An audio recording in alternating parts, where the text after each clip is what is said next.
রেটিনাতে যাতে কোনো সমস্যা না হয় সেটা আমরা কিভাবে প্রতিরোধ করব, মানে রেটিনার প্রবলেম থেকে আমরা কিভাবে দূরে থাকব। আমি প্রথমেই একটা কথা বলি, সবসময় বলে থাকি যে prevention is better than cure. তো আমরা কিভাবে প্রতিরোধ করব রেটিনাতে আমাদের কোনো সমস্যা যাতে না হয়। প্রথমত, যদি আমাদের কোনো সিস্টেমিক প্রবলেম, যেমন সুগার, প্রেশার, থাইরয়েড, কোলেস্টেরল, এগুলো যদি থাকে তাহলে এগুলোকে আমাদের প্রথমে কন্ট্রোল করতে হবে। ২ নম্বর, যদি এই জাতীয় যে সিস্টেমিক রোগগুলো বললাম, sugar, pressure, thyroid, cholesterol, arthritis, এই জাতীয় যদি কোনো সমস্যা থেকে থাকে বা হাঁপানি, তাহলে আপনাকে প্রতি ৬ মাস অন্তর অন্তর চোখের চেক আপ করাটা জরুরি। এছাড়াও যদি আপনার কোনো সিস্টেমিক প্রবলেম নাও থেকে থাকে, আপনি প্রতি ১ বছরে আপনার চোখের চেক আপটা করাবেন।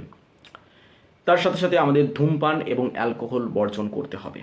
খাবারে vitamin A, vitamin C, vitamin E, vitamin K, এছাড়াও ওমেগা 3 ফ্যাটি অ্যাসিড যুক্ত খাবার গ্রহণ করতে হবে। আমি অলরেডি ভিডিও বানিয়েছি যে চোখ ভালো রাখতে কী খাবেন, কী করবেন, কী খাবেন না, কী করবেন না, সেগুলো আপনারা গিয়ে দেখতে পারেন। তার লিঙ্ক পিন কমেন্টে দেওয়া থাকবে।